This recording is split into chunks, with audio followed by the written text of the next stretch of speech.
All right, everybody. So I'm going to be starting a podcast series as well on Super Space Sheriff Gavan Infinity. Now, from the Project Red series that is currently going on.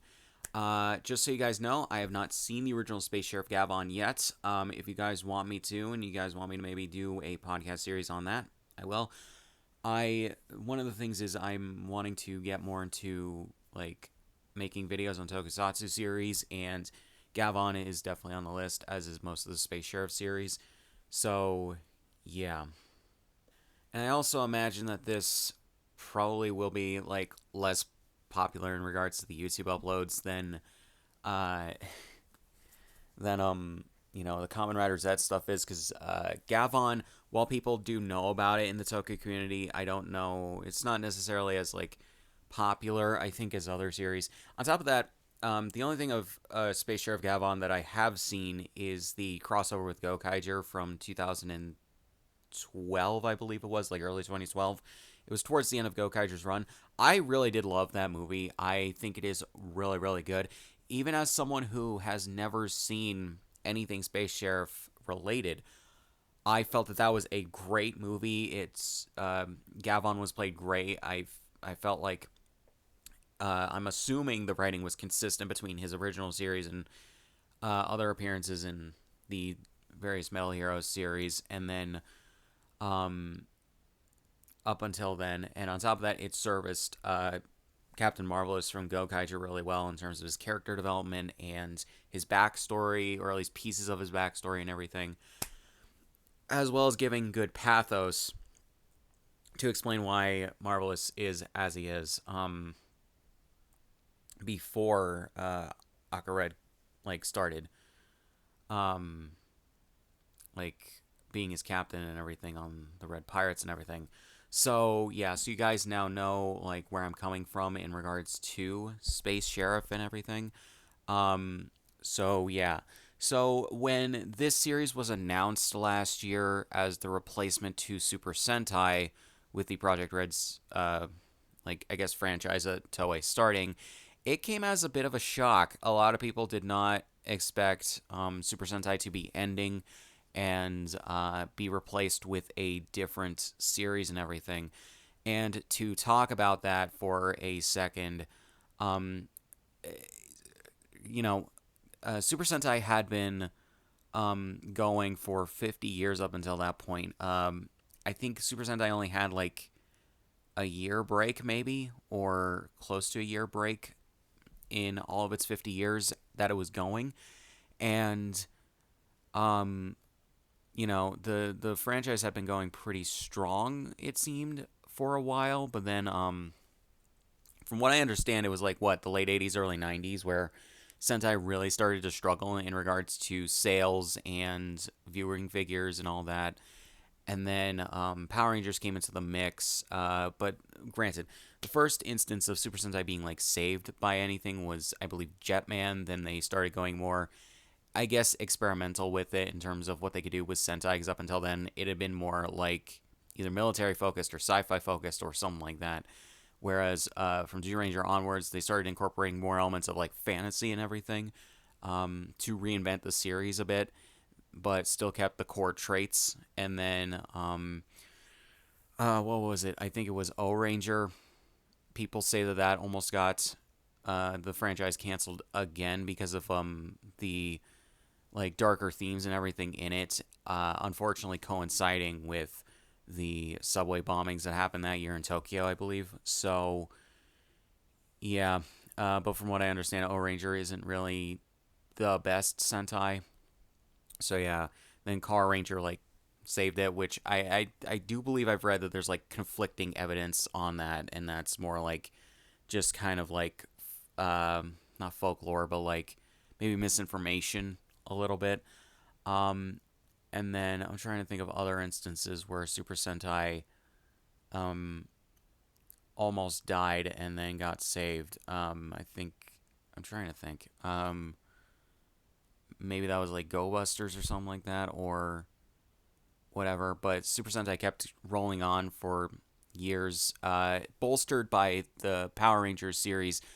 or franchise adapting the various Sentai series and contributing to the sales of the merchandise and everything, which allowed Toei to get a kickback from it and produce more Super Sentai series and everything up until like the last like 5 to 10 years, where unfortunately, because not as many Super Sentai series were being licensed and adapted, not as much of the toy line was selling worldwide, and on top of that, Hasbro eventually stopping licensing and adapting Super Sentai series into Power Rangers. They couldn't. It wasn't financially viable, unfortunately, for them to do it. Since it wasn't making enough money domestically. So yeah, and it is funny because like Super Sentai gets licensed to, I believe, China and South Korea, and I think some other places in Southeast Asia. Um, but unfortunately, outside of the DVDs that Shout Factory did, Super Sentai has not been able to be licensed outside of Asia, um, specifically because Hasbro owns the international distribution rights to the Super Sentai series outside of Asia. So, yeah, literally, Shout Factory has to go through them to be able to license the various Sentai series. And unfortunately, for just no reason that I can really fathom, outside of maybe money, Hasbro just has stopped them from licensing the various Super Sentai series and everything. I really just don't understand why they don't just let Shout Factory have at it, considering that like they're going fully like uh uh, uh what is the word, original with the Power Rangers series or the Power Rangers brand. So yeah, in regards to not licensing more Super Sentai stuff and just doing their own things with it, which is why they're doing the reboot at Disney Plus and everything. Um, so yeah, and unfortunately, that's not stuck in development hell. The development is just going very slowly on it because of other things that are going on with the showrunners of that reboot and them being part of the Percy Jackson uh, live action series that's going on Disney Plus as well, and the production of that stuff. From what I've read recently, that some people have posted on Twitter. But yeah, so when Sentai was announced to be ending, a lot of people were shocked, a lot of people were surprised, and everything. But that's basically the gist of why Super Sentai ended, is because of the fact that they unfortunately couldn't, or they were unable to. I'm trying to think. They were unable to continue doing it because it's not financially viable. Now the series is more on an indefinite hiatus than officially like ended and everything, and it's kind of deserved a rest for a little while. Like Kamen Riders had multiple breaks, in more in the Showa and Heisei and early Heisei eras than anything, and it came back. It came back strong, and it's been going strong ever since. So yeah. So a break like this could do well for Super Sentai, and Power Rangers already went on a hiatus after 2023. So yeah, and they're working on new stuff for it because they do want to try to relaunch it with something that they believe will work and get people excited and hopefully like buying merch and like keeping it going. But yeah. So Super Space Sheriff Gavan Infinity, I don't really necessarily know if anyone was expecting a reboot of Space Sheriff Gavan to be what Toei's next project would be, Toei and Bandai's next project would be after Super Sentai ended. Um, but at the same time, it's not necessarily surprising. What they wanted to do, I assume, with this project is not only like launch a new franchise, but also take a recognizable old old series that hasn't seen the limelight in years, and they tried to do something with it back in the 2010s. They did the Gavan, or the Gokaiger versus Gavan movie, and then they what was the other thing? They did some crossovers with some of the other Sentais and Kamen Rider and everything. Like I know there was a crossover with Decker Ranger, I believe. There was a crossover with Go Busters. There was a I think wasn't it one of the space or Superior Tizen movies where they also appeared? They tried to do a few different things, but it didn't seem like they really got a project off the ground if they were wanting to do something with it. I don't know if that's just stuff that happened with behind the scenes drama that just was stuff that just didn't come to fruition, or if maybe they were just testing the waters and maybe stuff didn't happen the way that they wanted it to. So yeah, it's really odd with how that happened.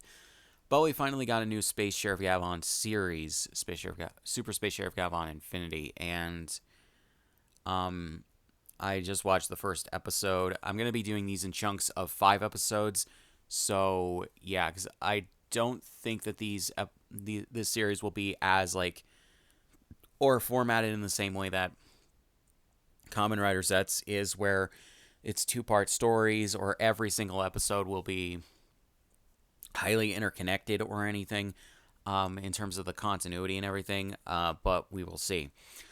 So, episode 1 of this series, very interesting, I will say.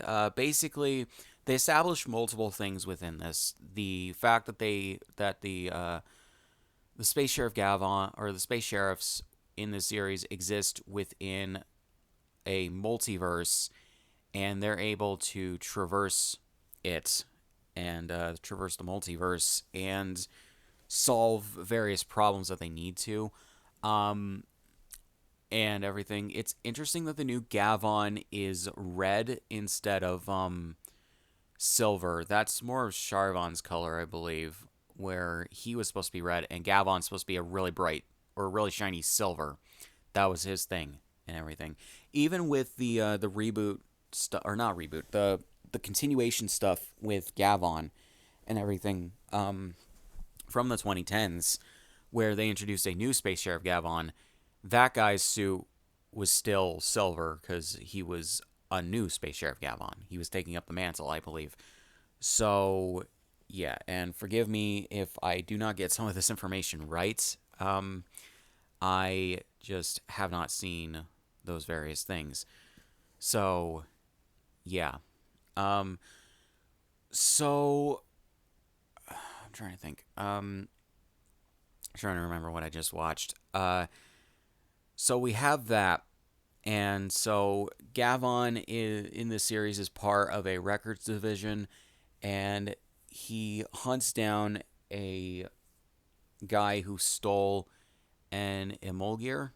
I think the way that the subtitles from the version of this or the version of this episode that I watched, I don't know if these are the best subtitles to go off of, but they're from Anon.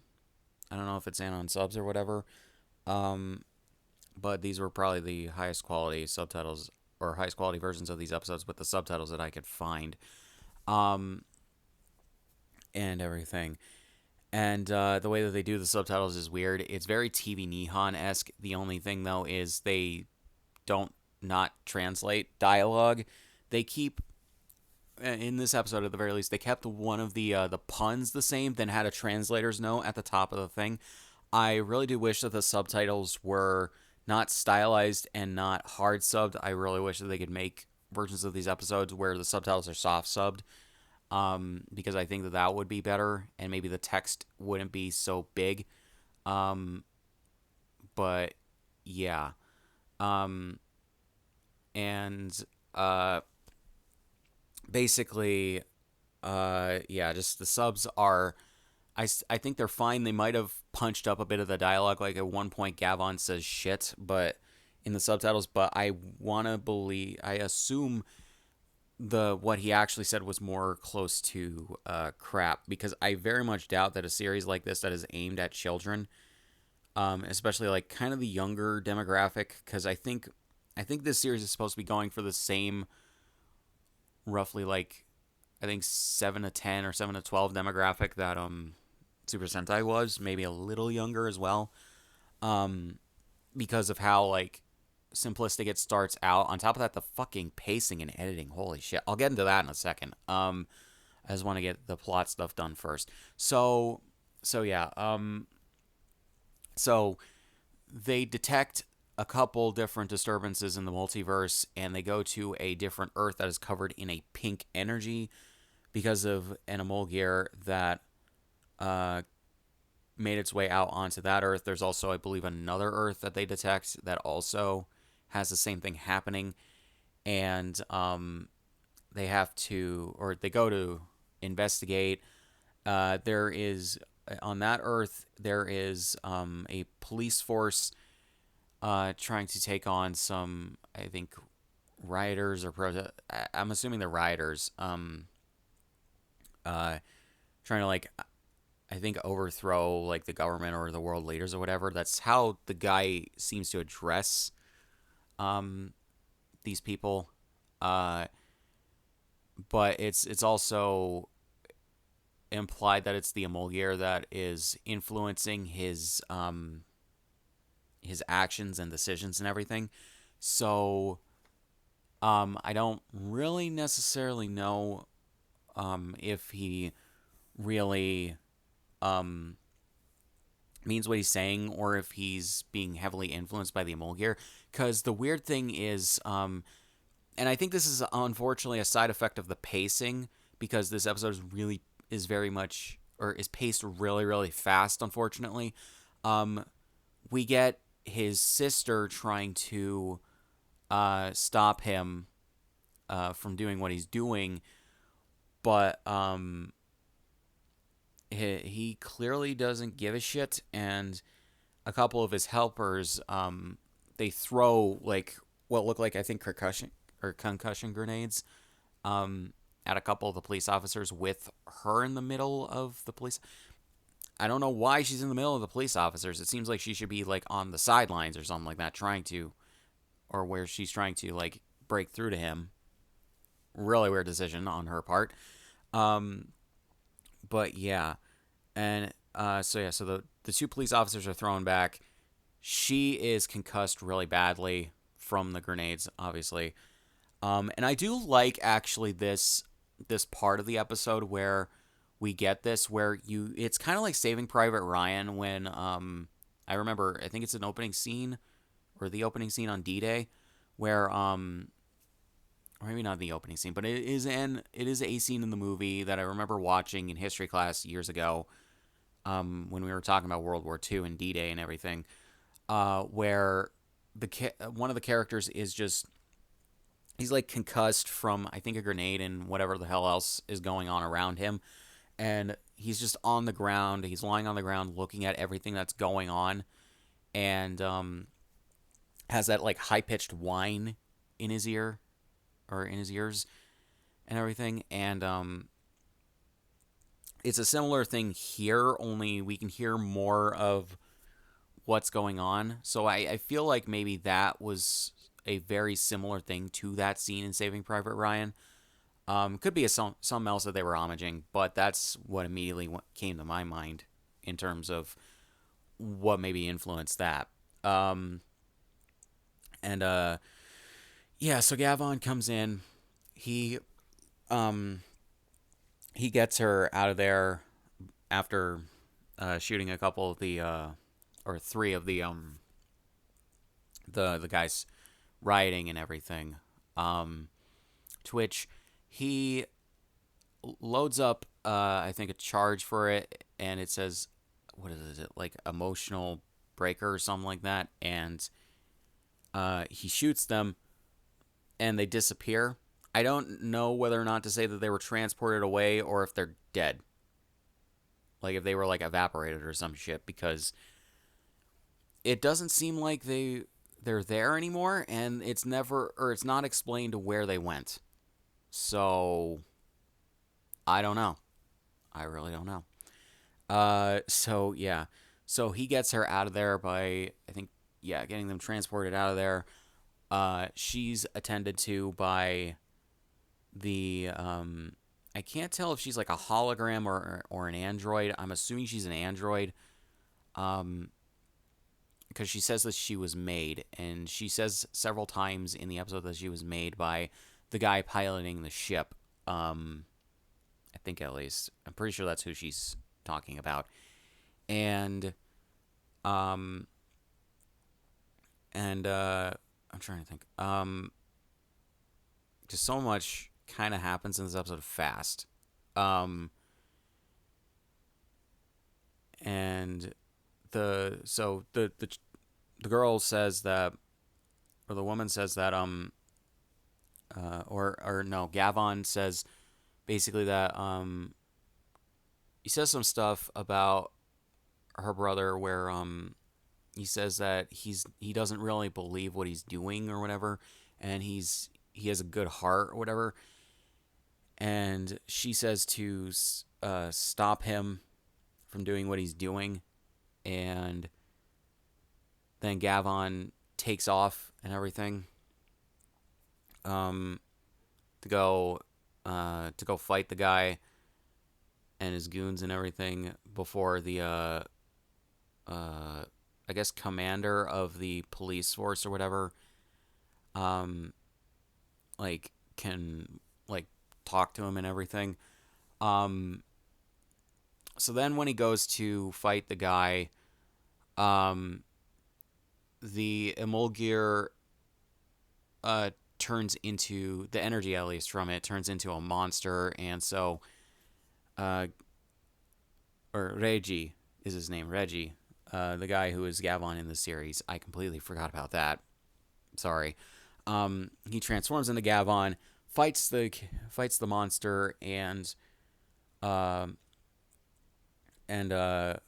trying to think, and takes him down, and everything. I think something that would have been cool is if maybe they kept the reveal of the Gavan suit in the show in universe, maybe until like this point, because he transforms into Gavan earlier in the episode to take down the guy who has the Mulgear in the beginning of the episode, and I felt like it maybe would have been more powerful if they just saved that for this moment. Nothing too big, but I would have done that, in my opinion, in terms of the writing and everything. Especially when like they show Reggie taking down some of the other like burglars and everything that are helping the guy get away, just single handedly, and everything, just with his weapon and his like combat skills and everything. So yeah. So after that, the guy is arrested, and the leader of the police force uh like cuffs him. The guy's taken away, and he then is just like, Space Sheriff Gavan, where are you from, or who are you with, or whatever he says. And then Reggie says that they'll talk, but then the guy transforms into the next space sheriff. I cannot remember the name of it for the life of me. Hold on. Okay, so I paused the recording for a second to rewatch that part of the episode real quick. They don't actually say his name, so yeah, I don't know. Uh, but yeah, so I don't know. I don't know what's gonna happen in the next episode, if they like fight for a bit or if they actually talk. But yeah, Reggie wanted him to just put away his weapon and then they'll talk. So yeah. So in terms of the episode, in terms of the production, like I said, this episode is really fast paced. I feel like we don't get enough time to really, or downtime more so, to really connect with the main character and a few other maybe the characters that we're gonna be um like uh like following for the series and everything. I feel like maybe the opening, I think, is fine in terms of like a story narrative and everything. They want to set up Reggie, they want to set up what he does, they want to set up the like conflict setup and everything of this series, and I think that that's fine. Um, and they set up the multiverse stuff decently. They set up what they're going to be doing for the series decently. It's just that everything is really fast paced, and I feel like if we had more moments of just downtime for a few minutes to really connect with the characters and everything, and I don't know, it's kind of a lot of exposition more so than showing, telling more than showing, and I think even for a kids series, you could easily like show more than just telling. Um, it's kind of a thing that Japanese shows kind of struggle with. Japanese shows in the tokusatsu genre mainly that I'm talking about here. Sometimes in anime as well that are aimed at children. They feel the need to more so explain. Like I've been slowly watching through the original Kamen Rider series, and that series unfortunately has a huge problem with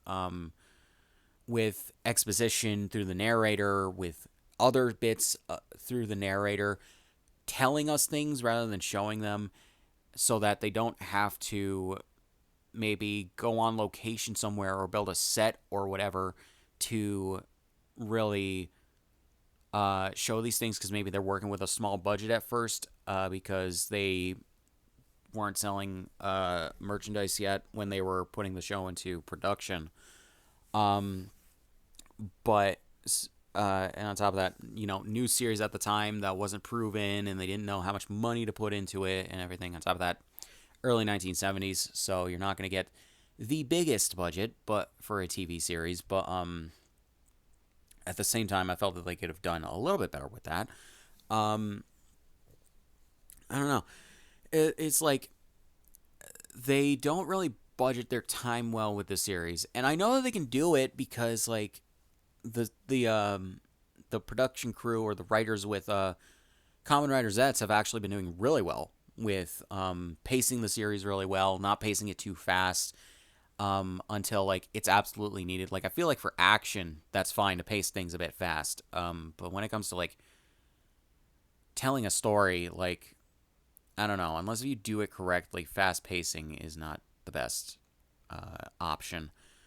But yeah, um, in terms of like the special effects or I should really explain in terms of the pacing. So we go from that opening scene with the burglar to uh, uh, Reggie being on uh, his ship and getting orders from their commander, uh, and the stuff about the alternate Earth and everything. Um, but then also the series opens up on a what looks like a flash forward to a future event that we don't see or that we don't have the full context of yet, and their commander telling Reggie that they must or he must avoid that bad future, which is funny because this was 5 weeks ago, 6 weeks ago that this episode came out.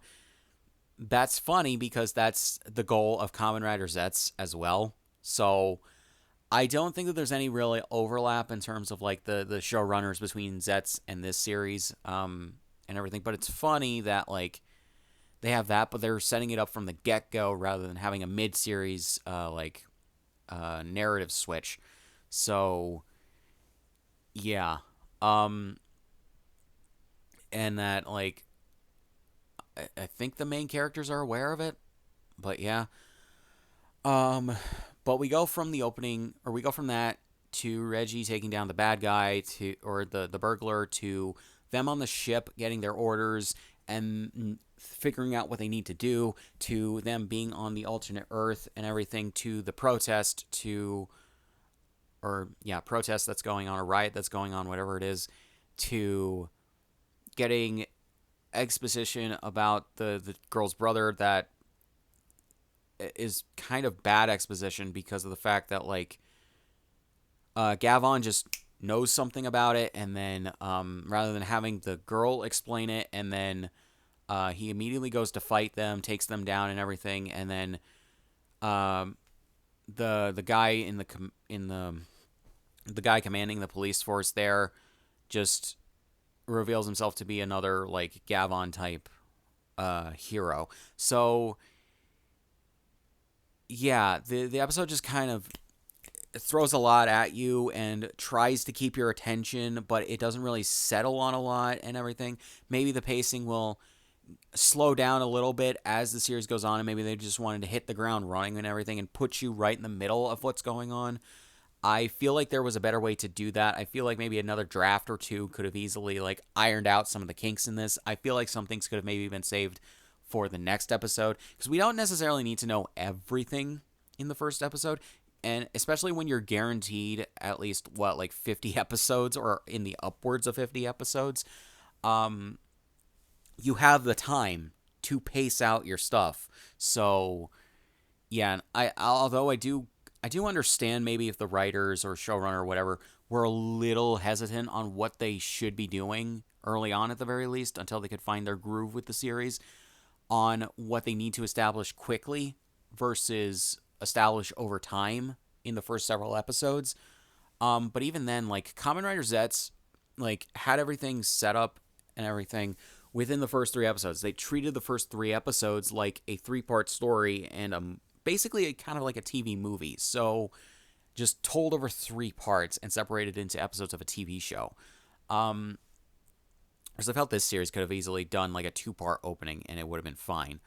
Um, yeah, because like enough's crammed in here that I felt like if they paced it out better and they added some scenes that were just uh like us getting to know the characters and us having some downtime with them and maybe some other things put in here to tell us about the world, tell us about like the space sheriff stuff and whatnot, that we could have easily had a really solid first episode and then go into the second episode with the stuff that happens in the second half of this episode. Maybe I don't know.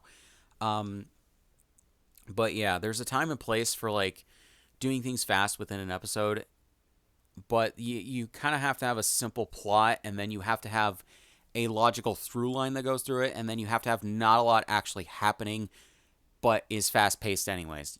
That at the very least, that's how I see it. I'm trying to think of other episodes that are maybe a little fast paced, but have enough stuff to fill up an episode and aren't trying to cram stuff in. Um, Mainly think of like Ben 10 for the Agrigor arc, where some of the stuff or some of the episodes are like a bit faster paced, but then I'm trying to think, they they don't have a ton going on. It's just that they focus on a singular plot and all that. So yeah, I feel like maybe, but yeah, and it's really weird to me that they seem to be targeting exactly the same like demographic as Super Sentai with this series, because one of the reasons that Super Sentai ended, and one of the things that I read from an interview with one of I think the producers at Toei, is that because Super Sentai got very gimmicky and couldn't find gimmicks that like what is the word, that like meshed with people and or whatever, and like was pretty much eternally aimed at a younger demographic. It couldn't sustain itself for that long, and everything, especially when like adults weren't buying a lot of the merch because like it felt too kiddie and everything. Whereas Kamen Rider kind of strikes the perfect balance from what I understand with that stuff. So yeah. Um but yeah, so overall as a first episode, not bad. But yeah, oh yeah, the other production stuff I wanted to talk about. I feel like the suits are actually pretty decent, pretty good. They keep the core stuff with the original Gavan suit and everything. Um, where it's all shiny, it looks like it's made out of a very reflective metal and everything. Um, However, it kind of looks like the suits kind of look like they're a little bit too bulky when you compare to the original Space Sheriff Gavan suits. Whereas the original Space Sheriff Gavan suits and even some of the others, they they weren't bulky. They actually they kind of they seem like they kind of had a similar philosophy to Common Rider suits, um, where they are like suits that aren't like armor. They're more of just like spandex suits with like metal placed on top of them, kind of like the Mark One spider armor in and I know that's not really what it's called in the comics, but yeah, from the Spider-Man comics, the silver plated like armor that Spider-Man has in some issues of the comics and everything that gets brought back in the video games. Um, it's a very similar design philosophy to that, but with more armor and everything. Because like, unlike Spider-Man, they don't need to be as like agile and everything. But yeah, um, it's just kind of weird to me how they like seem to modify for the times and everything. But yeah, in terms of the special effects, I feel they did fine for the most part. The initial Earth that they're on, that I'm assuming that they're from, is one where they establish basically that aliens and humans coexist and everything. It's kind of like Power Rangers SPD, that the 2025 scene in that series, where aliens exist on Earth alongside humans and everything. Um, Although the aliens are kind of disguised themselves, or have kind of disguised themselves as humans, so I don't necessarily know if the people of that Earth actually know, um, like, if aliens are among them or not. It's kind of weird. Um, so yeah, then when we get to the alternate Earth, I feel like parts of it were fine. The pink sky definitely stands out in the background from the actors, because yeah, you can definitely tell it's fake. Not that you wouldn't be able to, but it's a little bit too obvious, I think. And then I'm trying to think. The CGI in this series is okay, I would say. Um, because they need to portray stuff in space, they need to use more CGI than like Kamen Rider Zets has thus far. And uh, I feel like maybe that's another thing that is a trapping of going for a younger demographic, um, where they kind of have to show off the a lot of the space stuff, and the only way to properly do that on a TV show budget is to do CGI and everything.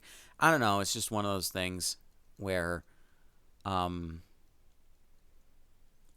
it's yeah, it's just one of those things where like maybe that's a thing, maybe not. I don't know. Just the way that they do it is really odd in my opinion. But yeah, um, yeah. Overall, I think the episode is fine. I feel like if you binge these episodes, it'll probably be better.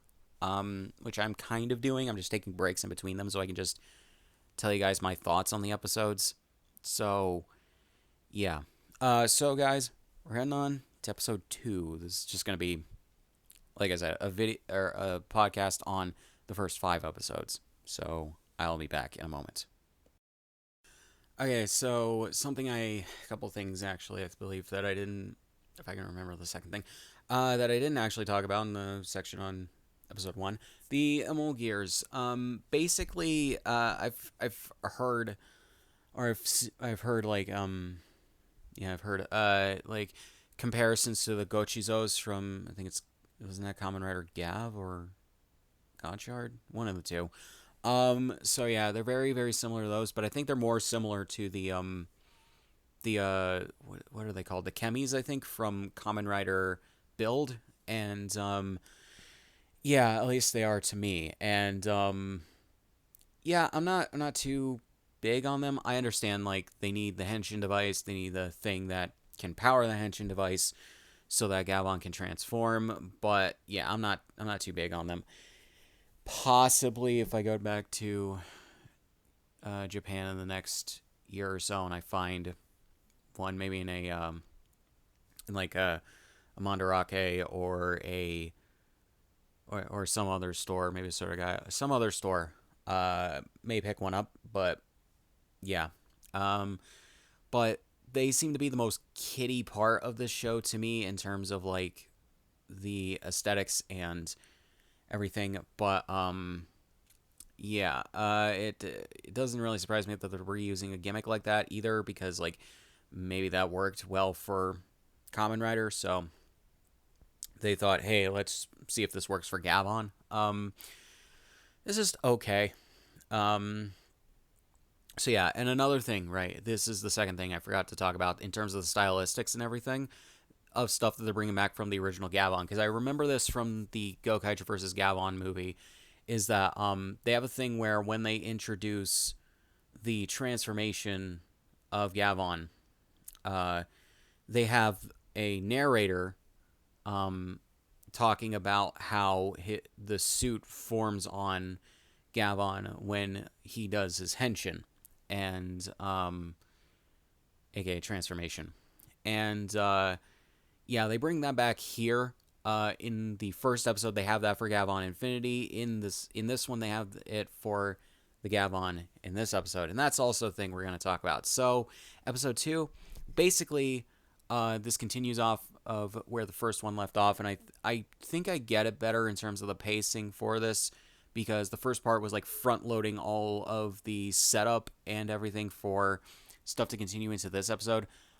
We don't necessarily get like a ton of stuff in this episode, but it has better pacing in that I feel like if this were a 45-minute episode as opposed to like 22, 23 minutes each, um like this would be um the point in which they would or yeah, this would definitely be a good thing as a two-part story. And I feel like this is probably also what they're taking from Kamen Rider, is the two-part story thing.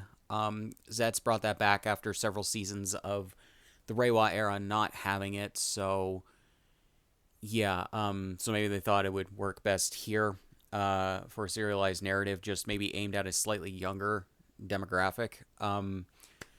But yeah, but the thing about Zets is that they hit the ground running with certain things, but then they also slowed down after the cold open and really introduce you to the world and everything. And I don't know, maybe the people who think Zets is paced too slowly will look at this series and they'll be like, oh yeah, that's more the pacing I like. Wouldn't surprise me. To me, it just feels like the pacing is a little too fast. But yeah, I still feel like, though, episode 1 could have easily been paced a little bit better, and maybe some things could have been held over for this episode in terms of like exposition and some character introductions and whatever. So yeah, so we're introduced in this episode to the main, I think the main villain, or one of the main villains of this series. And yeah, you can tell this is where all of the more goofy tokusatsu elements are coming in, where in terms of villain stuff, because they have this guy who they casted an actor who is a bit bigger, a bit more round, if you get what I mean. Um, yeah, just a guy who's large and in charge, I guess, for Japan at the very least. Um, they dress him basically like a kind of like Victorian Gothic clown kind of thing. He looks like what emo was in the 2000s, if I can explain it that way. Like if you remember, I don't know, Panic at the Disco music videos from the time, from like their first album, or even the music video for Mona Lisa, the Ballad of Mona Lisa, I think it is, which was an intentional callback to the one for I Write Sins, Not Tragedies. And then you have some other ones in there as well. It kind of gives off that kind of vibe to me, at the very least. It's very interesting that they're going with that sort of a vibe for the character. Um, and yeah, then they have his goons, which they come off like uh Joker like goons from, I don't know, maybe like the Batman Arkham games or something like that. They have that sort of aesthetic, and they have like masks on, and they're overdubbed with uh the voice actors go, maybe it's their actors on screen, I don't know, doing like these like dumb like vocal stuff, vocal fries, whatever, vocal foley, and yeah, shit's just way too fucking goofy. Granted, from the outset, they did basically set the tone for the series as lighter than like you maybe were expecting, but I also felt like they were maybe going for a little bit more serious than maybe you were expecting. But no, this guy kind of just breaks the tone just a bit. Um, but yeah, we get, or we find out that he's the one that's been selling the Emulgears, and the Emulgear from the first episode that the burglar had, and then the one that the other guy had from the first episode, they are from the same source. So yeah, so we have Gavan or Reggie investigating what's going on. So he visits the guy from the first episode's sister in the hospital as she's recovering. She's doing fine, thankfully, and he tries to ask her about the Emulgears. She gives him a little bit of answers in terms of like, I think how her brother happened upon one, that he bought it from somewhere, and then but she didn't know exactly who he bought it from, and yeah, so yeah, but then the guy attacks, and before they can really do anything else, the guy also has his own like dark Gavan, it seems, maybe from an evil sort of dimension or universe or whatever. Um, so that's interesting, and I do like that suit design as well, because it's just like a dark like kind of gray or maybe onyx or whatever kind of color that is, suit, and I honestly do really like it. Um, so yeah, it still has the shiny like chrome feel of the other suits, and yeah, it just has a really nice color scheme. So yeah, but slightly before that, uh, as Reggie is dealing with um, Setsuna, no, no, that's the Earth of that. Um, oh no, yeah, it is Setsuna. Sorry, he uh basically reveals himself in this episode to be the Gavan of this universe, and he's confused as to why. Well, he reveals that later on, but he's confused as to why Reggie says that he is Space Sheriff Gavan, they as there's only one Gavan in the universe, and before Reggie can really explain, which I don't understand why he just doesn't. It's just really weird. He gets out of there and everything. So yeah. So later on in the episode, we see Setsuna reveal himself to be space or yeah, Space Sheriff Gavan Bushido, because he fights with swords, and his whole like thing is based on like samurai stuff and everything, which I think is very interesting. You literally have this space samurai, and that is honestly really cool. I like that aesthetic. I like that molding of those two things into this, because we don't get a lot of that, at least in modern tokusatsu, as far as I can tell. But yeah, so literally just space samurai instead of space sheriff.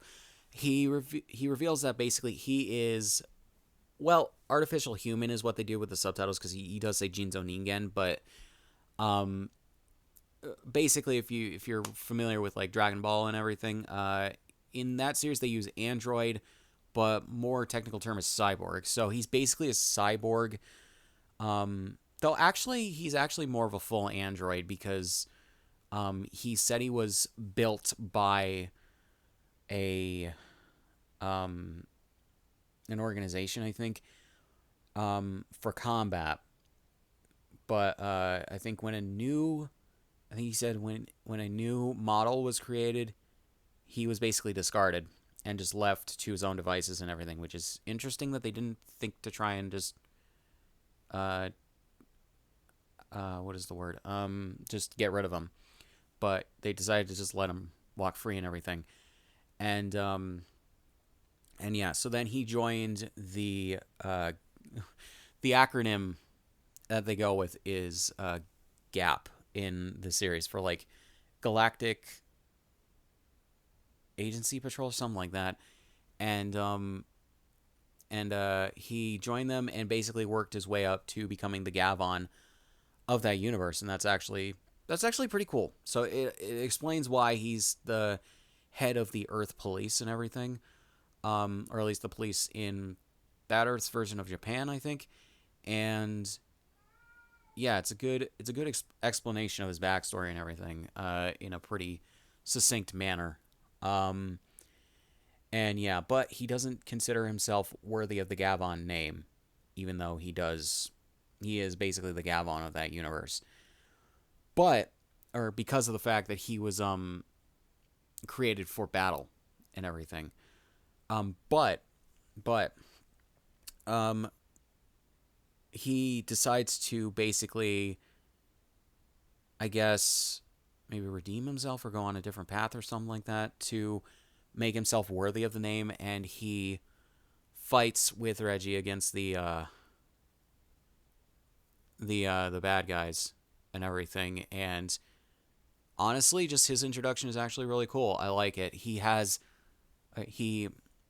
henshins and then just gets out his two blades and everything, and then just starts trying to whoop ass. The bad guy opens up a basically a hyper dimension, which I believe Reggie helped stop one opening up earlier on, um, when the Mulgir um like discharged, I think is what it said. So yeah. Uh but the bad guy opens up a full one, and so they start fighting in that like pocket dimension sort of thing.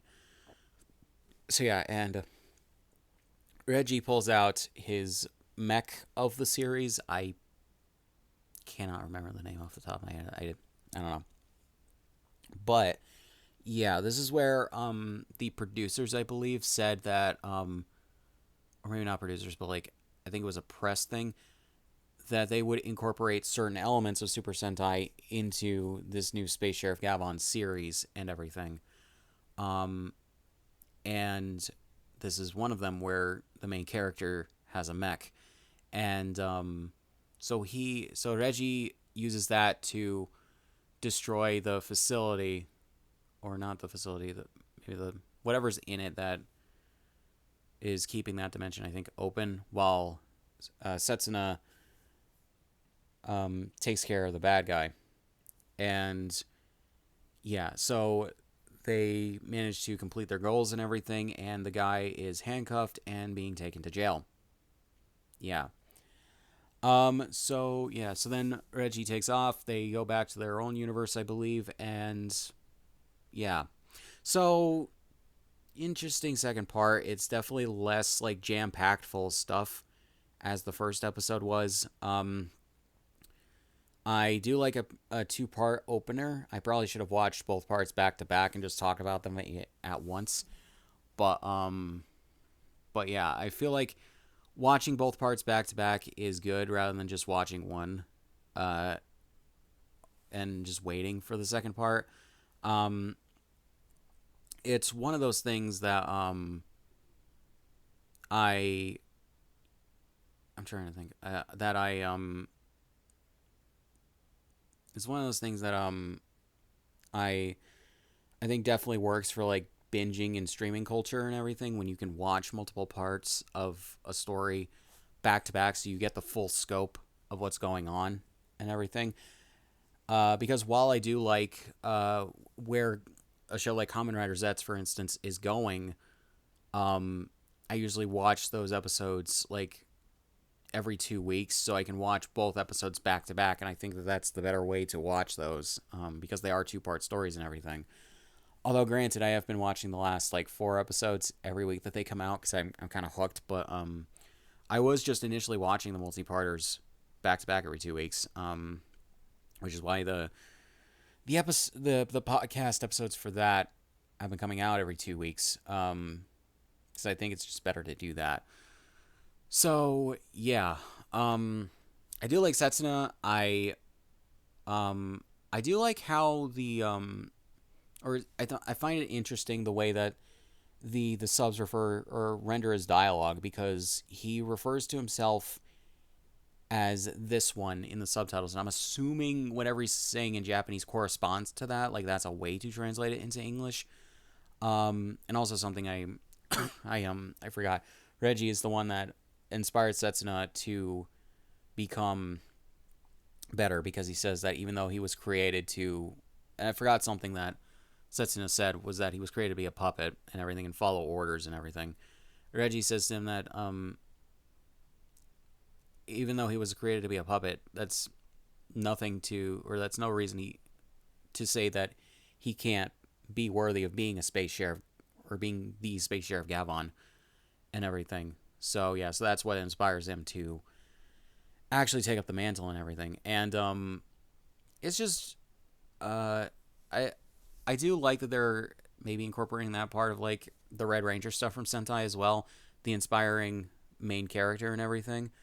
Um, but yeah, especially when it's the Red Ranger, it gives me kind of flashbacks to like Captain Marvelous from Gokaiger, where he was the one that had a lot of like optimism and everything, and a lot of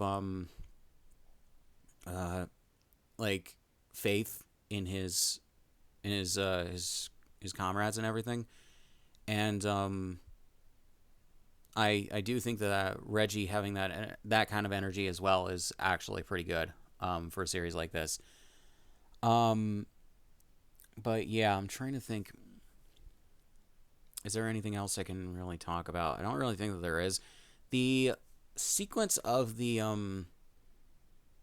them getting permission to transform the their mech and take it into that pocket dimension is a little too long, and I imagine they'll probably shorten it or get rid of it altogether in future episodes, just to speed up the pacing. But yeah, it kind of reminds me of Go Busters, where they had a similar thing going on. But yeah, um, I don't really think I have much else to say other than fine episode. I like a lot of the elements of it.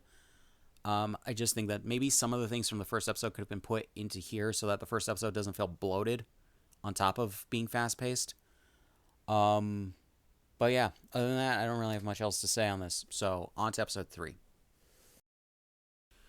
All right, so episode 3, and yep, this series is uh, seemingly mostly going to be episodic, which is fine with me.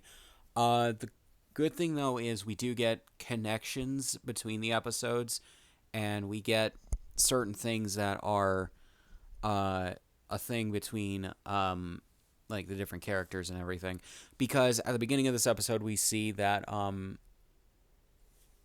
Setsuna is talking with his commander, I'm assuming, and she says, or he's telling her, or no, they were in trying to interrogate the bad guy from the previous episode in their jail, and yeah, but they're unfortunately not able to. Setsuna vows to get the answers out of him. She has total faith in him, which is good.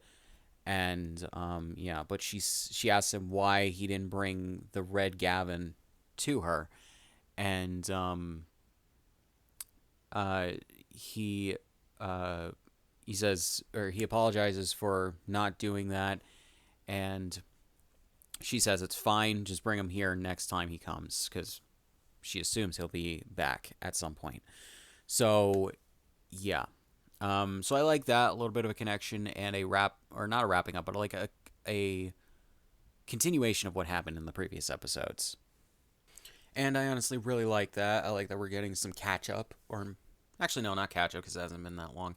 But we're getting some additional stuff that adds on to the story of one of the other main characters of the series, and we're just keeping up with him, but not too overpowering for the episode and everything, so it doesn't overtake the plot and everything. So yeah, So then the rest of the episode deals with Gavan and his crew going to another Earth, the Earth,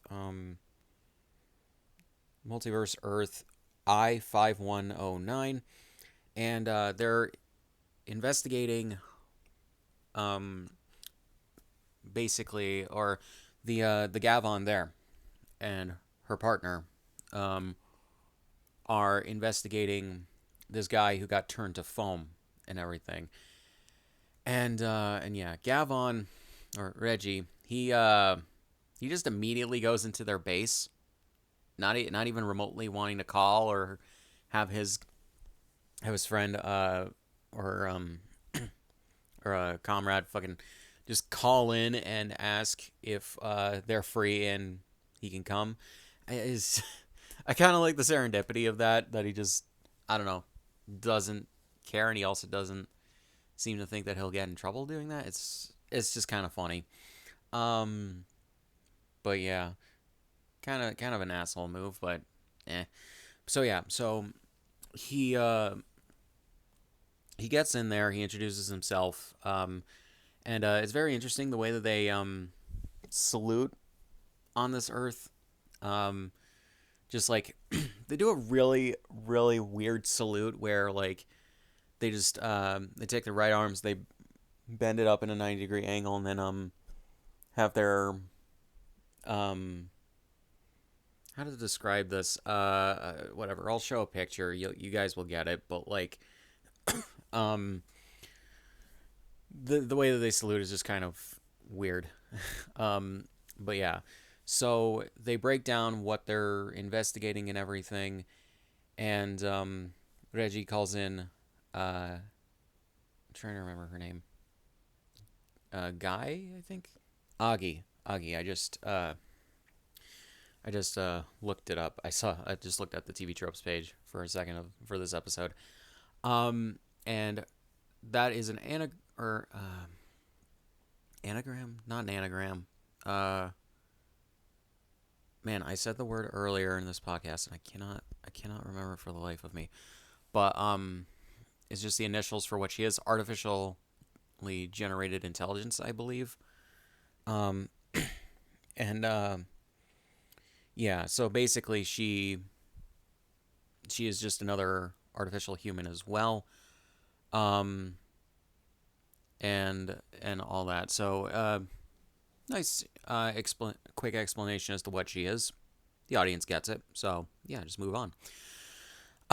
So yeah, so they investigate the home of this, I guess, former poacher, mob boss guy. I don't know what the hell. I believe he looks like, at the very least, I believe he's played by the actor from Kamen Rider the Next, who played the main bad guy in that movie. Um, I'm pretty sure it's him, just 20 years older. Um, and if not, someone correct me.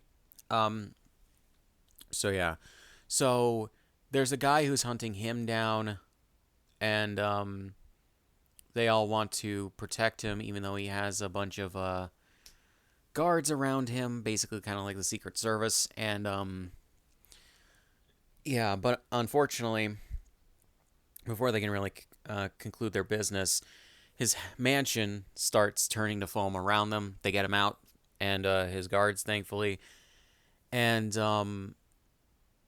or security, and the guy who is the main bad guy of the episode reveals himself, and as well as the monster that he controls. Basically, he's a guy from another planet who this guy, what is his name? Hold on. Gimbal. There we go. Okay, I checked the TV tropes page for a second. Or paused and checked it. Um, he he killed the main bad guy, Densu, his pet, Tama, and the emulgator that he has been amplifying his emotions and turned the monster that it created into basically a simulation, I guess, or just a duplicate of his pet, and he was using it to get revenge on the guy, even though he served his time in jail and everything. But that wasn't enough justice for him. Understandable motivation. Wrong way about going about it. But yeah. Um. So. Uh. So yeah. So. Reggie calls his mech, and they transform into a new mode for it. They also took off from their universe with a new attachment to it. And they defeat the monster Tama, the monster Tama, and with it quickly, and then they but the Emulgear possesses the guy's security. They start fighting Reggie. He transforms into, actually by that point he's already transformed into Gavan, but it's here, especially since the Emulgear opens up an entrance to a pocket dimension. We get the Gavan of this universe. Kiki EY, who is the main girl who also has some Emulgears, aka Space Sheriff Gavan Luminous, and her partner's name is Kotobuki. Kotobuki Takanari. Sorry, I'm just learning these names and trying to keep them down. Which I felt the name Kiki was interesting. Just reminds me of Kiki's Delivery Service. I don't know why I don't hear that name often in like Japanese media, but yeah. And while Gavan keeps the mutated security guys busy, she charges up her engine device. I can't remember what the hell it's called, and with the Emulgear, and dissipates the opening rift to the pocket dimension and everything, and they obviously defeat the monster, and Reggie takes the Emulgear, and they take off and everything. So, interesting episode. I kind of like how the pace is changing from Super Sentai, because you can tell there's obviously some holdovers in terms of certain stuff, in terms of like the pacing and organization and everything of episodes from Super Sentai, and basically they have like the main story structure is they set up the story for the episode and the bad guy and everything, as well as some of the new characters. Then they have the mech battle like right in the middle, and then they have more stuff after it. I think that is an interesting way, because usually in like Super Sentai and Power Rangers, usually what you get is the setup and introductions and everything of the monster of the week and whatnot. The heroes then battle the monster and defeat it. Then it grows to giant size. They take it on with their mech and wrap up of the story and everything. That is the general story structure of a basic Super Sentai episode, at least most of them. And interesting way to change it up from this. So yeah, I hope that they do more episodes where maybe they don't always need the mech and everything, and they just take care of the monsters similar to how Kamen Rider does it, where like they use like a power-up or some other thing where they defeat the monster just in their normal forms and everything without the mech. I think that would be a nice way to mix it up, where sometimes they do, sometimes they don't. I think that would be good. But yeah, and also something I didn't mention from the first 2 episodes, but I'll say it for this one. I do like the action that we get in this. I think that they are doing a pretty good job at kind of incorporating how Kamen Rider's been doing it, where Kamen Rider, most of the time they don't have any mechs, so they have to rely on more just straight action and everything with the characters in their suits and everything battling the monsters of the week. So yeah, or even just other humans. So it's an interesting thing in regards to I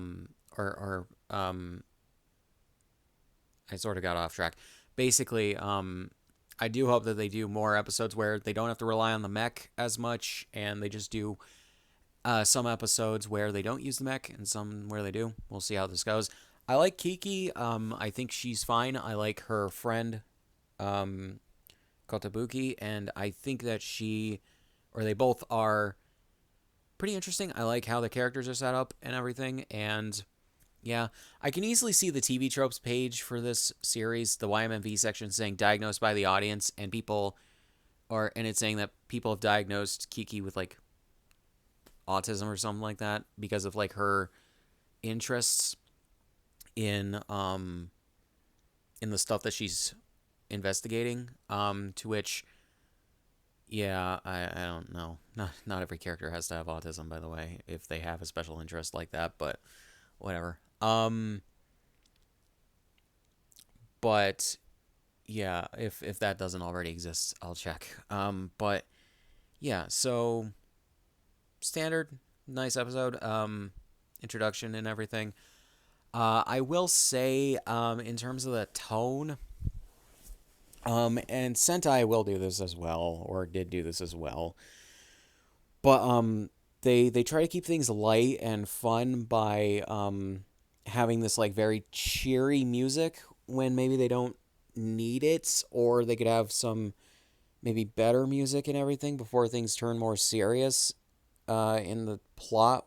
I don't know. It's just something that I noticed, and it's not like they use the wrong music in the series at bad points where they shouldn't. But that's just one that I've noticed is that like early on during the investigation, it doesn't seem like they really should be, you know, using the light and cheery music when it's during a like police crime scene investigation. Maybe that's just me.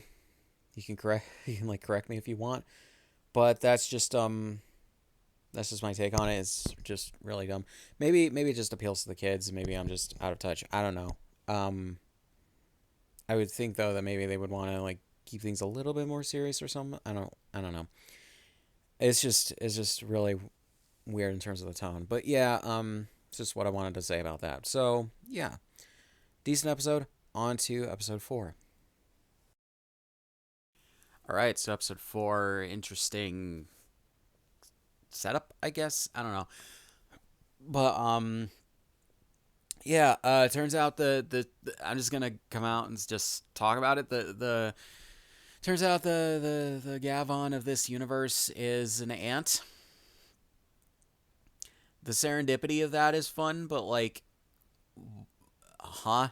Okay, so they go to a universe where humans and sentient bugs live alongside each other and do and like coexist in society as like equals. Uh-huh. And so yeah, and an ant is Gavan in this universe. And apparently the Prime Minister of Japan is a beetle. A horned beetle, I think. A kabuto. Yeah. Rhinoceros beetle. There we go. I was trying to remember the type of beetle. Um yeah. Uh, doesn't make sense for a whole bunch of reasons, but the least of which is even if bugs were that sentient, um, they wouldn't be able to talk the way that people do. But yeah, um, but we do get an interesting, maybe not interesting. I don't know. Some creative action in terms of that and everything. Yeah, I don't expect this particular Gavan to return much. Um, maybe a few times here and there over the course of the series, but yeah. Um, and they pull a joke a few times about Reggie not knowing where he is and everything. So yeah, so basically that's just the whole story about this is that you have them getting the Emulgear from this place. There's really no backstory to why the guy who has it in this episode does. He just does. I think his name is Shinji, and yeah, he's just a bad guy who wants to do bad things. That is the beginning and ending of it. When we've had like at least a semi interesting villain in the first two episodes, and then a dude who he has understandable motivations for doing what he's doing. It's just he's going about it the wrong way. When they don't bother to give even remotely a backstory to what this guy's doing, I feel like it's kind of a bit of a waste. I feel like they just came up with the concept of this episode and were just like, yeah, an ant becomes a space sheriff Gavan, or is the space sheriff Gavan of this universe. What can we do with that? And literally, the thought process did not go any deeper than that. Other than, oh, humans and animals, or humans and insects exist or coexist on this earth. And as a joke, the Prime Minister of Japan is a beetle. Yeah, I don't really have much else to say about it. I do like the little character arc that I'm trying to remember her name, sorry. Um Mikuro? No, that's the name of the detective. Shoko. I do like the character arc that she has, where at the beginning of the episode, or no, not even at the beginning, at the middle of the episode, she she expresses like that, or doubts in herself to be able to be an effective partner um to Mikuro, but then Reggie gives her a pep talk saying, "Hey, you don't have to do everything. Just do what you can. Just do one thing. Do what you can." Basically, in the situation you find yourself in, and you'll be able to go from there. You'll be able to succeed from there. And she does take the advice to heart. And when Reggie and his friends are in the mech, she gets the Gavan of this universe's drill weapon and combines it with Reggie's mech, and they defeat the monster from there. So yeah, at the beginning of the episode, we get a little bit of something that's extended from the previous episode, where um where we get Gavan Luminous and Kiki and her friend seeing Reggie take off back to his universe and everything. And yeah. Also, because I feel like they're going to be important in a future episode, I guess I should mention them here since I don't have anything else to talk about. Because of how like very simplistic the episode is. There's this character and his robot buddy. They are annoying and they kind of drag down the episodes. I don't understand why they're here. They come off like assholes, and I don't know. It it's it seems like they're kind of like the bulk and skull of this show. Um, Probably more akin to the two from Power Rangers Beast Morphers in a sense. They kind of give off that vibe a little bit more. Um, I don't know why they're here. I don't know what they're going to do with them in the future, but they dedicate in every episode thus far, they dedicate at least a few minutes worth of like runtime to making sure you remember them. And most of their shit is adding comic relief to the episodes, and the comic relief is not that good. I don't even think I would have liked it as a kid. I don't know if any Japanese kids like this comic relief with them. Um, but yeah, they keep showing up. They keep acting like assholes, and yeah, it's just one of those things. Unless if they become like super useful or super competent or whatever, I just don't give a shit about them. Yeah, I don't know. I don't know why they're here. I don't care for them, but we'll see where, because they're going to become important. Sooner or later, they're going to become important. So I feel the need to mention them here so I don't have to just explain who the hell they are. I don't even know the dude's name. I know his buddy's name, Patran Sama, I believe is what he calls him. So, yeah, basically, police board or police bot or something. It's dumb. It's really dumb because Pataren, I believe, isn't that police in Japanese, something like that. So yeah, the bot is even a bigger asshole than the dude is. So yeah, I don't know what else to say. Let's get on to the next. If you find the gimmick of um an ant being a Gavan and wanting to see what they do with him fighting some dudes and a monster of the week, you may like this. I don't think I'll come back to this episode ever because like if I revisit the series or eventually when I revisit the series event like in the future because I don't care. I don't care that much. Maybe kids will get a kick out of this. I don't know.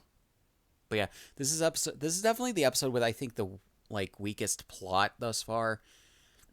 And like the gimmick for the Gavan in this episode is just really not that great, and I have to wonder like why would they spend the money on this for a series that is basically is taking over Super Sentai time slot on Fuji TV, and they were kind of fighting an uphill battle because Space Sheriff Gavan hadn't been on or been around in a while, and this is a new franchise and everything. Like, why spend the money on something like this early to have as much CGI as there is? Let me just talk about that for a second. The CGI in this episode is not that good. There's a few sequences actually where it's okay. The problem with CGI is when you don't get enough time to properly animate and render it, and I think that's what's happening here. It reminds me of the the bad CGI in it's the Kamen Rider Heisei Generations Forever movie with um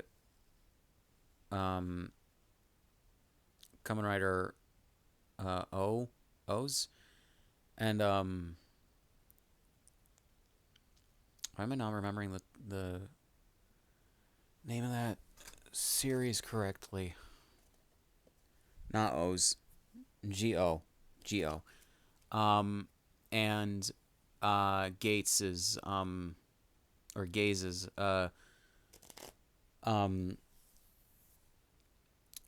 mechs. It's just yeah, you don't get enough time to render shit properly. It doesn't look great. Um, and it's man. Like I know episodes of these shows are generally produced within like what, 3 or 4 months of their airing. But I also feel like the resources are not being spent the best for the CGI. I understand why they use CGI the way that they do, and they want to do a Gavan series in the present day that is able to use all these things. But like, I feel like they should have just, you know, kept the CGI to the space stuff and the mech stuff. Just my 2 cents. I don't know. It just doesn't look good because they didn't get enough chance or get enough time to properly animate and render a lot of it. So yeah, like I said though, there's like one shot for that last several seconds where the CGI actually looks decent. Like they actually got a decent amount of time to like properly like animate and render it. And what I mean by that is like you need to put the proper like textures and shading and all that on CGI before you render it to make sure it looks fine. Even if it doesn't look great, it has to look fine. And unfortunately, a lot of the CGI here does not look great. It doesn't even look fine. But yeah. But that's basically it, I guess. On to episode 5. All right, and the final episode of this particular podcast episode, I guess. So, yeah. Um, episode 5. So we get back to uh, Setsuna's dimension and or universe, and yeah, we meet his commander. What is her name? I do apologize. Rui. Actually, no. Well, yeah, Rui, but also apparently Full Metal Owl. So, yeah. She's named so because she is very tough, I believe, and she is the head of um their whole thing. So, yeah, it's revealed that she gave him or she gave Setsuna an extra blade, which is how he has two, or which is how, yeah, he's able to like dual wield both blades and everything. She gets kidnapped by the bad guy of this episode, um, who basically wants to, um, sorry, I'm just trying to read if the guy's name is given on this page real quick. Cannot remember the guy's name. But she's kidnapped by him because he is a collector of swords, and he wants Gavan Bushido's swords and everything because apparently they have been used, or they have, yeah, they've been in use for over 200 years, is what he says. Interesting. So, so yeah. So we get Reggie and crew coming back to this dimension to help out and everything when she is kidnapped. And so Setsuna goes to where I think he's given the coordinates of where the guy is, and also given a message of what the guy wants. So he goes to the place to basically just give him the swords against orders from headquarters, and in a trade. But the guy, being the bad guy, is not about to let her go and ties him up. He has really wild hair. On top of that, for some reason, he's dressed like and seems to look like Edward Elric from Full Metal Alchemist. I assume that that was on purpose by the people doing the costuming and whatever else. Is just rather than being a Full Metal Alchemist, he is instead a dude with hair control, because I believe he's an alien as well. So yeah, on top of that, because of the how old he looks, he unfortunately reminds me of Vic Mignogna, especially in the like cringy like short film he produced that I've seen like visual clips of. I haven't really heard the audio because I don't want to watch that short film because it looks a bit cringe. Not gonna lie. Um, but yeah, when he dressed up as Edward Elric for that cringy short film that he made a while ago, um, and everything, which, yeah, not great because, you know, Vic Mignogna's an asshole. But yeah, so anyways, thanks for giving me the engagement, by the way, if you comment after that. But anyways, about that specific thing. But yeah, in anger, I mean.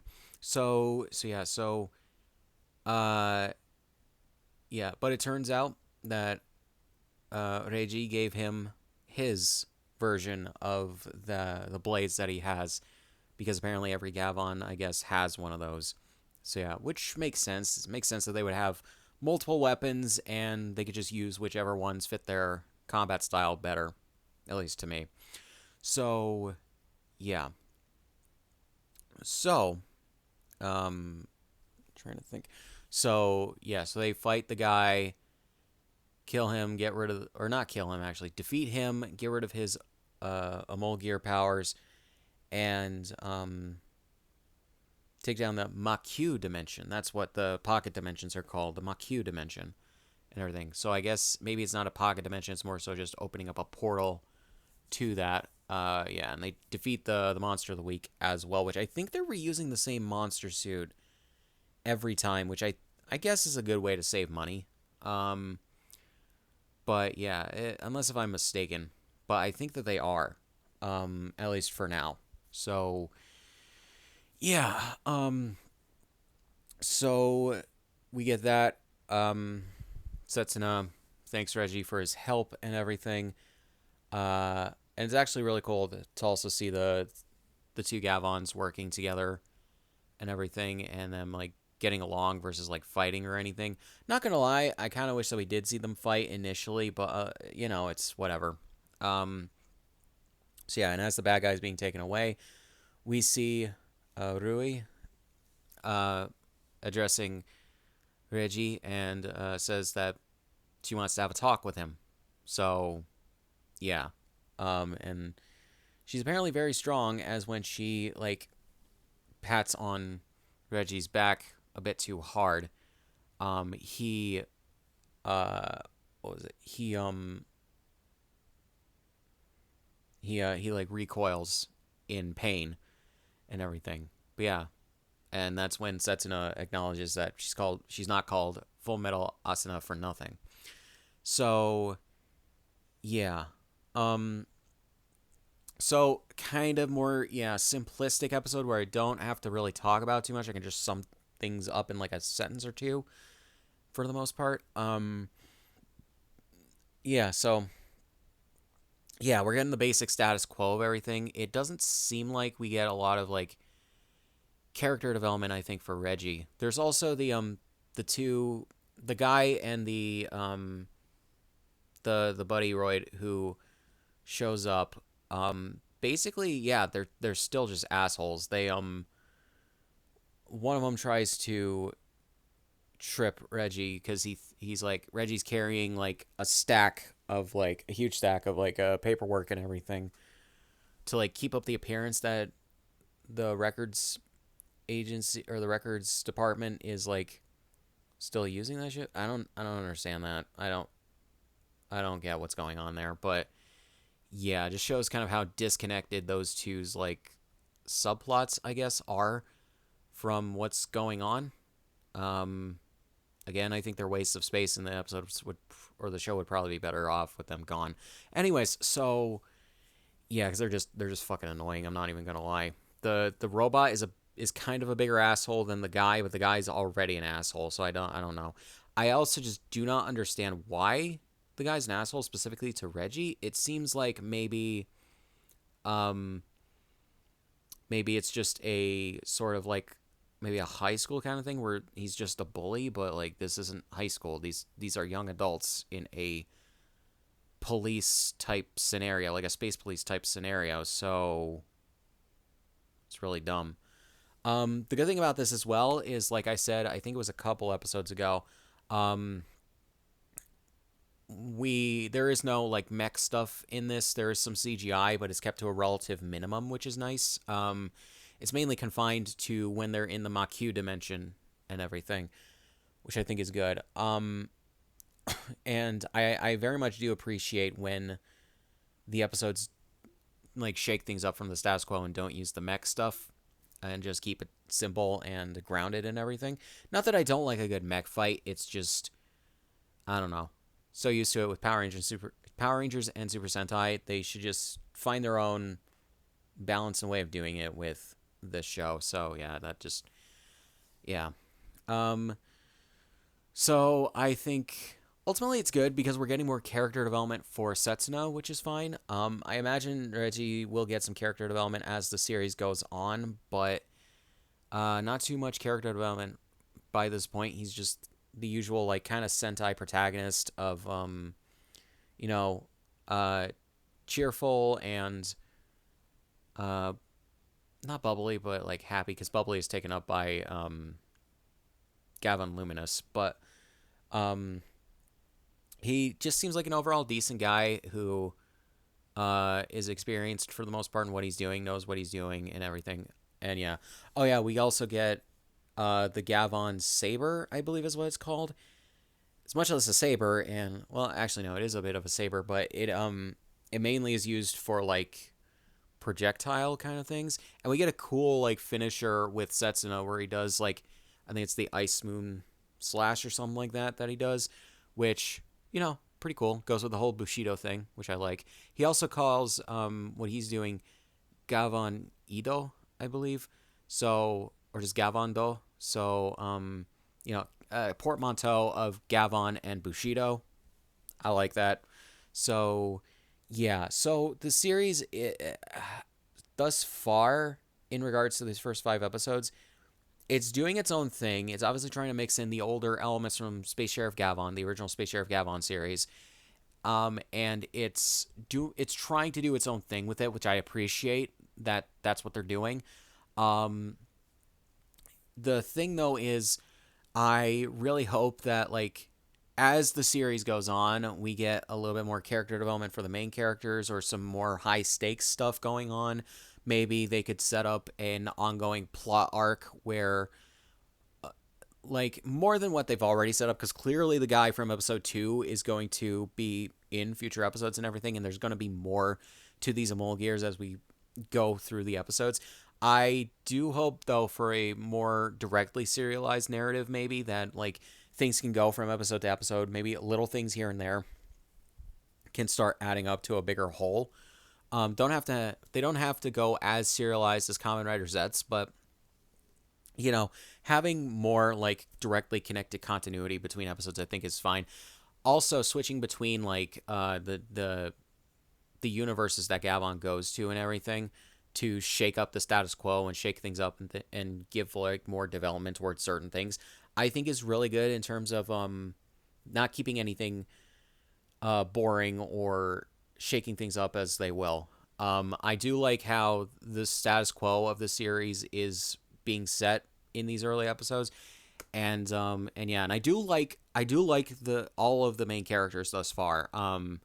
The only characters I can say I don't like are the asshole and the robot. I just do not like them whatsoever. I don't know why they're here. Yeah, they're trying to be a Bulk and Skull type thing, but like they're not doing a good job at it in terms of the writing for them. There's no reason for them to be here, is the thing. I don't know why they're here. We're going to find out eventually because they're going to keep these fucking characters around until they actually do something with them. But yeah, there's a reason why I didn't mention them, I think, for a few episodes, and that's mainly because, I think until episode 4, and that's mainly because nothing they do affects the plot at all. Nothing they do matters, and it's just like, the question is just, why are they here? And I don't like them.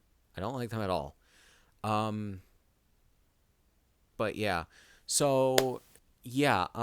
So pretty decent first 5 episodes. I think it was episode 4.